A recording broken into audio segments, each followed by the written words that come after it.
Karthigai Deepam serial இன்றைக்கான எபிசோடில் என்ன நடக்க போகுதுன்னு பார்க்கலாம் வாங்க. அதுக்கு முன்னாடி என்னுடைய சேனலை நீங்கள் சப்ஸ்கிரைப் பண்ணலைன்னா மறக்காமல் சப்ஸ்கிரைப் பண்ணிக்கோங்க. பக்கத்தில் இருக்கிற பெல் பட்டனையும் ப்ரெஸ் பண்ணிக்கோங்க. தீபா ஐஸ்வர்யாவோட ரூம்லேருந்து மொபைல் எடுத்துகிட்டு போயிடுறாங்க. இன்னொரு பக்கம் அருண் ஐஸ்வர்யாக்கிட்டே அவங்க அம்மாக்கிட்டையும் கேட்குறாங்க, நீங்கள் ஏதாவது பண்ணியிருக்கீங்களா இந்த விஷயத்தில், எனக்கு என்னமோ சந்தேகமாக இருக்குது அப்படின்னு சொல்ல, உடனே ஐஸ்வர்யாவோட அம்மா, என்ன மாப்பிள்ள நீங்களும் உங்கள் தம்பி மாதிரி எங்கள் மேலே சந்தேகப்படுறீங்க, நாங்கள் எதுக்காக அப்படிலாம் பண்ண போகிறோம் அப்படின்னு சொல்ல, அப்போ அருண் வந்துட்டு, கார்த்தி சொல்கிற ஒரு சில விஷயங்களும் சரியாக தான் இருக்குது, நம்ம வீட்டு பிரச்சனை வெளியில் யாருக்கு தெரிய போகுது, அப்போது இந்த வீட்டில் இருக்கிறவங்களும் பண்ணியிருக்கலாம், எனக்கும் அந்த சந்தேகம் இருக்குது, ஆனால் அது யார் பண்ணாங்க அப்படின்னு தெரிஞ்சுது, கண்டிப்பாக கார்த்தியும் சும்மா விட மாட்டான், நானும் சும்மா விட மாட்டேன் அப்படின்னு ரொம்ப கோவமாக பேசிட்டு போக, அப்போது ஐஸ்வர்யாவோட அம்மா ஐஸ்வர்யா கிட்ட, ஐஸ்வர்யா இதனால் உன் வாழ்க்கைக்கு ஏதாவது பாதிப்பு வந்துட போகுது, பார்த்து இருந்துக்கோ, ரொம்ப உஷாராயிரு அப்படின்னு சொல்லிட்டு இருக்காங்க. ஐஸ்வர்யா வந்துட்டு ரூமுக்கு போகிறாங்க. ரூமுக்கு போயிட்டு அங்கே அவங்களோட ஃபோனை வந்து தேடிட்டு இருக்காங்க. அப்போது தீபா அவங்க ரூம் கிட்ட வந்து நின்னது இதெல்லாம் யோசிச்சுக்கிட்டு, கண்டிப்பாக அவள் தான் ஃபோனை எடுத்துருக்கணும் அப்படின்னு யோசிச்சுக்கிட்டே நின்றுட்டு இருக்காங்க. இன்னொரு பக்கம் தீபா அந்த ஃபோனை எடுத்துக்கிட்டு நேராக அவுட் ஹவுஸ்க்கு போகிறாங்க. அங்கே மீனாட்சிக்கிட்டே மைதிலிக்கிட்டே வந்து கொடுக்குறாங்க. அப்போது அவங்க என்ன சொல்கிறாங்கன்னா, சரி உடனே வந்து நீ அன்லாக் பண்ணி கால் ஹிஸ்ட்ரி செக் பண்ணி பாரு அப்படின்னு சொல்ல, அப்போது பாஸ்வேர்ட் தெரியலையே எப்படி அன்லாக் பண்ணுறது அப்படின்னு யோசிச்சுட்டு இருக்காங்க. அப்போ மைதிலி என்ன சொல்கிறாங்கன்னா, அது என்ன பெரிய விஷயமா, எப்படியும் டேட் ஆஃப் பர்த் தான் போட்டிருப்பா, அந்த இயரை போட்டு பாருங்கள் அப்படின்னு சொல்ல, மீனாட்சி சொல்கிறாங்க. தீபா போட்டு பார்க்குறாங்க, ஆனால் அன்லாக் ஆகாது. ஆளுக்கு ஒன்று ஒன்று சொல்லிகிட்டே இருக்காங்க. எது போட்டாலுமே வந்து அன்லாக் ஆகவே ஆகாது. இப்போ என்ன பண்ணுறது தெரியலையே அப்படின்னு யோசிச்சுட்டு இருக்க. அப்போ தீபா வந்துட்டு சொல்கிறாங்க, ஒருவேளை அவங்க வெட்டிங் டே கூட போட்டிருக்கலாம்ல அப்படின்னு சொல்ல, சரி அதை போட்டு பாரு அப்படின்னு அதை போட்டு பார்க்குறாங்க. போட்ட உடனே வந்து அன்லாக் ஆகிடும். ரொம்ப சந்தோஷமாகிடுது. அப்போது மீனாட்சி வந்துட்டு, சரி உடனே வந்து நீ கால் ஹிஸ்ட்ரி போய் செக் பண்ணி பாரு அப்படின்னு சொல்ல, தீபாவும் செக் பண்ணி பார்க்குறாங்க.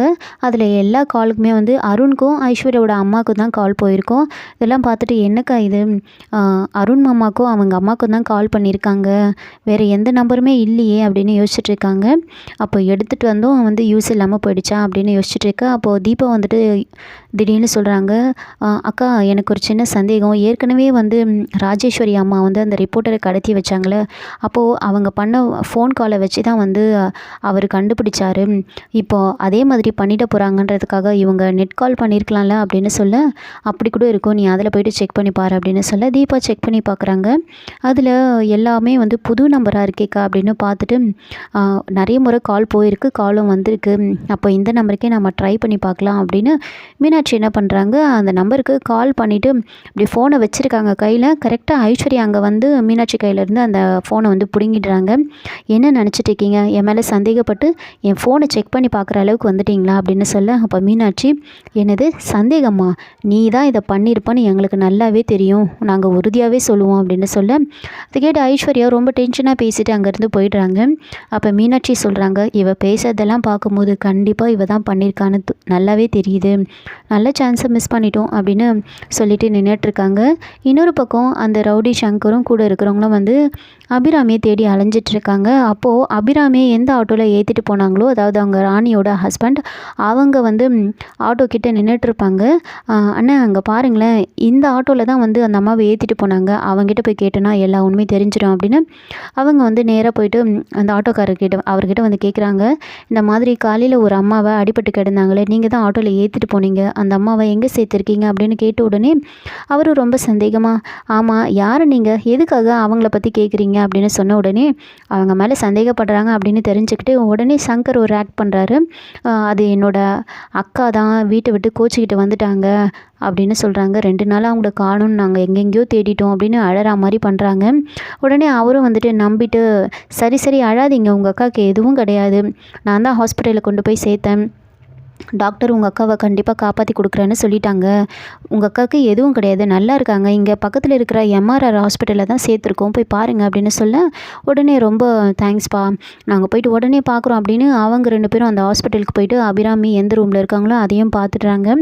பார்த்துட்டு உடனே தூக்கிடலாமா அப்படின்னு கூட இருக்கிறவங்க கேட்க, இப்போ தூக்குனா வந்து நமக்கு பெரிய பிரச்சனை, எத்தனை பேர் இருக்காங்க பேஷண்ட்ஸு டாக்டருன்னு மொத்த பேரும் இருக்காங்க, அது மட்டும் இல்லை அந்த கார்த்திக் வந்து வேறு போலீஸ் கம்ப்ளைண்ட்டு கொடுத்துருப்பான், கண்டிப்பாக இந்த அம்மாவை தேடி இங்கே வருவாங்க. அதனால் இப்போ தூக்குனா நம்ம பெரிய ரிஸ்க்கு, இப்போ தூக்கக்கூடாது, நாளைக்கு காலையில் தூக்கணும், அப்போ தான் டாக்டர் நர்ஸ்லாம் வேலைக்கு வரத்துக்கு முன்னாடியே நாம் தூக்கிடணும் அப்படின்னு சொல்லிகிட்ருக்காங்க.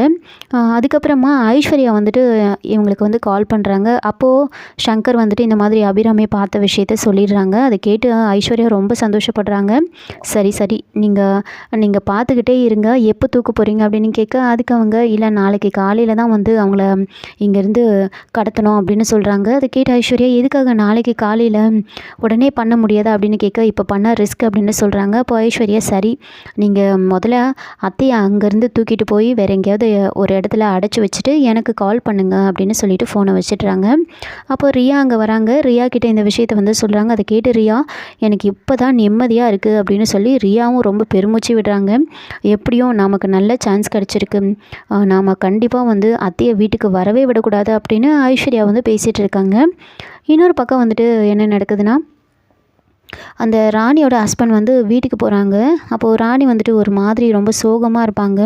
அதை பார்த்துட்டு ஏன் ராணி ஒரு மாதிரி இருக்க அப்படின்னு கேட்க, இல்லை நம்ம கார்த்திக் சார் இருக்கார்ல அப்படின்னு சொல்ல, எந்த கார்த்திக் சார் அப்படின்னு கேட்குறாங்க. அதான் என்னை பாட வச்சாரே, நமக்கு அட்வான்ஸ்லாம் கொடுத்தாரே அவர் தான் அப்படின்னு சொல்கிறாங்க.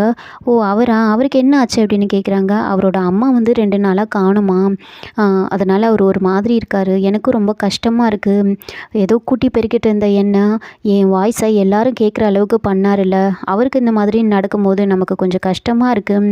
இத்தனைக்கும் பணக்காரங்க தான், ஆனால் அந்த அம்மாவுக்கு என்ன கவலைன்னு தெரியல, வீட்டை விட்டு வெளியில் போயிட்டுருக்காங்க அப்படின்னு சொல்ல, இங்கே பாரு ராணி, பணக்கார வீட்டில் தான் பெரிய பிரச்சனை இருக்கும், நம்ம வீட்டிலலாம் பணம் மட்டும்தான் பிரச்சனையாக இருக்கும், அவங்களுக்கெல்லாம் நிறைய பிரச்சனைங்க இருக்கும் அப்படின்னு சொல்லிட்டு இருக்காங்க. அப்போது இவங்க வந்துட்டு சொல்கிறாங்க, காலையில் கூட ஒரு அம்மாவுக்கு அடிபட்டுருச்சுன்னு சொல்லிட்டு ஹாஸ்பிட்டலில் கொண்டு போய் சேர்த்தேன் அப்படின்னு சொல்ல, அப்போது அவங்க ஒருவேளை அது கார்த்திக் சாரோட அம்மாவாக இருக்குமோ அப்படின்னு கேட்குறாங்க. அப்போது அவங்க வந்துட்டு சேச்சை அவங்களா இருக்க வாய்ப்பு இல்லை, அவங்கள ஹாஸ்பிட்டலில் கொண்டு போய் சேர்த்ததுக்கப்புறமா ஒரு 2 பேர் வந்துட்டு என்கிட்ட வந்து விசாரித்தாங்க, அந்த அம்மாவோட ஃபோட்டோவை காமிச்சு, அது அவங்களோட அக்காவாம், இந்த மாதிரி காணும் 2 நாளாக காணும் அப்படின்னு சொல்லி என்கிட்ட ரொம்ப கவலைப்பட்டு சொன்னாங்க. நானும் அவங்க இருக்கிற இடத்த வந்து ஹாஸ்பிட்டல் எந்த இடத்துல இருக்குன்னு சொல்லி அனுப்பிட்டேன் அப்படின்னு சொல்கிறாங்க. அதனால் அவள் கார்த்திக் சாரோட அம்மாவாக இருக்க வாய்ப்பு இல்லை அப்படின்னு சொல்ல, சரின்னு ராணியும் அமைதியாகிடுறாங்க. சரி நான் சவாரி கிளம்புறேன் அப்படின்னு சொல்லிட்டு அவர் வீட்டை விட்டு வெளியில் வராரு. ஆனால் திடீர்னு யோசிச்சுக்கிட்டு என்ன பண்ணுறாருன்னா, ராணி அந்த அம்மாவோட ஃபோட்டோ உங்ககிட்ட இருக்கா, காமி அப்படின்னு சொல்கிறாங்க. சரின்னு ராணியும் உடனே வந்து அபிராமியோட ஃபோட்டோவை காமிக்கிறாங்க. காமிச்ச உடனே இந்த அம்மாவை தான் நான் பார்த்தேன், இவங்கள தான் நான் ஹாஸ்பிட்டலில் கூட்டிகிட்டு போய் சேர்த்தேன் அப்படின்னு சொல்கிறாங்க. உடனே என்ன சொல்கிற நீ, அப்போது கண்டிப்பாக வேறு ஏதோ நடந்திருக்கு. ஆமாம், அந்த 2 பேரும் பார்க்கறதுக்கு எப்படி இருந்தாங்க அப்படின்னு கேட்குறாங்க.